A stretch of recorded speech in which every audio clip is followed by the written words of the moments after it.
الحمد لله نحمده ونصلي على رسوله الكريم أما بعد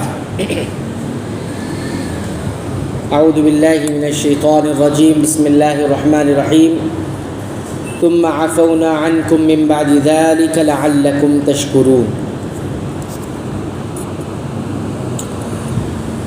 پھر ہم نے تمہیں معاف کر دیا من بعد ذلك اس کے بعد لعلکم تشکرون تاکہ تم شکر گزار بن جاؤ، شکر کرنے والے بن جاؤ. سورہ البقرہ کی آیت نمبر 52 کی تلاوت کی گئی اور اس کے معانی کا ترجمہ آپ حضرات کی خدمت میں رکھا گیا. یہ بنی اسرائیل سے کہا گیا کہ موسیٰ علیہ السلام کے کوہ طور پر جانے کے بعد تم نے شرک کو اپنا لیا اور بچھڑے کی پرستش اور عبادت شروع کر دی، لیکن اس کے باوجود بھی اللہ تعالیٰ نے تمہیں معاف کیا، تمہاری غلطیوں کو درگزر کیا. اور یہ جو تمہاری معافی تھی یہ دو باتوں سے ہوئی تھی. ایک تو تم اللہ سے توبہ کیے اس وجہ سے ہوئی، معافی ملی. دوسرا یہ کہ جو سزا تمہیں دی گئی تھی کہ آپس میں جو لوگ اس کام میں ملوث تھے انہی کو تم قتل کرو گے آپس میں. اس میں سب نہیں تھے، ایسے کچھ ایسے تھے جو اس کام سے باز بھی رہے تھے. تو جو نہیں تھے وہ لوگ جو ہے ان لوگوں کو قتل کیا جو لوگ اس کام میں ملوث تھے. اس طرح سے ان کے معافی کا جو معاملہ تھا وہ مکمل ہوا. تو اللہ نے اسی لیے کہا ثم عفونا عنکم من بعد ذلک. اس کے بعد بتایا لعلکم تشکرون. یہ باتیں اس لیے تھی کہ تم شکر گزار بن جاؤ، اللہ کی نعمتوں پر شکر گزاری کرو. شکر 3 طرح سے ہوتا ہے، یاد رکھیے. نمبر 1، شکر کس سے ہوتا ہے؟ دل سے ادا ہوتا ہے. اور وہ یہ ہے کہ دل میں یہ ایمان رکھا جائے کہ جتنی نعمتیں ہیں ہم پر وہ ساری نعمتیں اللہ کی طرف سے ہے، اللہ کی ہے. یہ شکر گزاری کا پہلا درجہ ہے کہ انسان دل میں اس بات کا ایمان رکھے کہ جتنی نعمتیں ہیں یہ کس کی طرف سے ہیں؟ اللہ کی طرف سے اللہ نے دی. اور یہ اللہ کا احسان ہے. یہ بھی ہم سمجھے کہ یہ کیا ہے؟ اللہ کا احسان ہے. جہاں عدل ہے وہیں احسان بھی ہے، فضل بھی ہے. اور شکر کی دوسری جو شکل ہوتی ہے یا دوسرا درجہ ہوتا ہے وہ یکون باللسان، وہ زبان کے ذریعے ہوتا ہے. معنی اس کا یہ ہے کہ انسان اپنی زبان سے بیان کرے اور اعتراف کرے اللہ کی نعمت کا. صرف دل میں رکھنا کافی نہیں ہوگا بلکہ زبان سے اس بات کا اعتراف بھی کرنا ہوگا، ہاں یہ نعمتیں اللہ کی طرف سے ہیں، اللہ کی ہیں. اور تحدث یعنی بیان کرنے میں جہاں یہ کہنا کہ اللہ کی نعمت ہے اللہ کی طرف منسوب کرے، ساتھ ہی ساتھ اس کی حمد، ثنا، بزرگی، یہ ساری چیزیں بھی بیان کرے. اللہ کی لیے تمام تعریفیں کہ اس نے مجھے یہ نعمت عطا کی.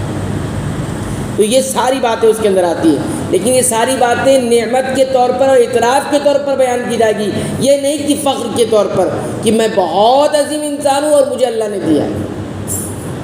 یہ اللہ کا مجھ پر احسان ہوا کہ اللہ نے مجھے یہ ساری نعمتیں دی. کچھ لوگ فخریہ انداز میں بیان کرتے ہیں دوسروں پر برتری جتلانے کے لیے. یہ شریعت میں مطلوب نہیں ہے، شریعت میں یہ پسندیدہ، بلکہ کبھی کبھی یہ جرم بھی کہلائے گا، گناہ ہوگا کہ انسان ایک دوسرے کے اوپر نعمت اس لیے بیان کرے کہ لوگوں کو حقیر سمجھا جائے. کبھی کبھی ہوتا ہے ایسے انسان کو شیطان نے بہکایا. کیا کرتا ہے وہ؟ اپنے نفس کے شیطان کے بہکاوے میں آ کر میرے اس پاس یہ نعمتیں ہیں، میرے پاس اللہ کا بڑا کرم ہے مجھ پر. لیکن وہ انداز کیسا ہوتا ہے اور دل میں بات کیا ہوتی ہے؟ برتری جتانے کی بات ہوتی ہے. یہ اللہ کا پسند ہے. تو بہرحال کہنے کا مقصود یہ ہے کہ شکر کی دوسری شکل کیا ہے؟ زبان سے اللہ کی نعمت کا اعتراف ہو اور اس میں اللہ کی حمد اور تعریف ہو اور اپنی عاجزی کا بھی اظہار ہو کہ میں بندہ ہوں، اللہ نے مجھے یہ ساری نعمتیں دی. تیسری جو شکر گزاری کا درجہ ہے اس پر کم ہی لوگ آ پاتے ہیں، اللہ ہم سب کو توفیق دے. وہ کیا ہے؟ شکر جو ہے اپنے جسم کے اعضاء کے ذریعے سے ادا کرنا، یعنی جو نعمتیں ملی ہیں ان نعمتوں کے مطابق عمل کرنا، یعنی ان نعمتوں کا جو حق ہے اس کے حساب سے عمل کرنا. یہ نعمتیں، یہ شکر کا جو تیسرا درجہ ہے یا تیسری شکل ہے، وہ بہت کم لوگ اپنا پاتے ہیں. زبان سے تعریف بھی ہو جاتی ہے، اللہ کی حمد بھی ہو جاتی ہے، اور ساتھ ہی ساتھ دل کے اندر اعتراف بھی ہوتا ہے، لیکن یہ تیسری چیز پہ بہت کم لوگ آ پاتے ہیں. اللہ جس پر رحم فرما دے، جس کو توفیق عطا فرما دے، وہ تو آ جاتے ہیں. کتنے لوگ ہیں بہت نعمتیں اللہ نے دے رکھی، کیا اللہ کے حکم کے مطابق چل رہے ہیں؟ ہاں، اللہ نے صحت دے رکھی ہے، تندرستی دے رکھی ہے، نماز کے لیے آتے ہیں؟ نہیں آتے. کتنے لوگ نماز ہی نہیں پڑھتے. تو یہ بہت بڑی نعمت ہے کہ انسان تینوں شکلوں کی صورت میں جو ہے شکر ادا کرے. تو بہرحال بنی اسرائیل کو یہ کہا گیا کہ تمہارے ساتھ یہ سارے معاملات یہ ہوئے کہ اب بھی موقع ہے، تم اللہ کے شکر گزار بن جاؤ اور اللہ کی نعمتوں کا اعتراف کرتے ہوئے اس کے مطابق عمل کے لیے تیار ہو جاؤ.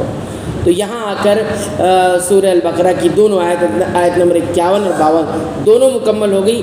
آئندہ درس میں انشاءاللہ ہم یہ دیکھیں گے کہ ان دونوں آیتوں سے ہم نے کتنی باتیں سیکھی ہے، سمجھی ہے.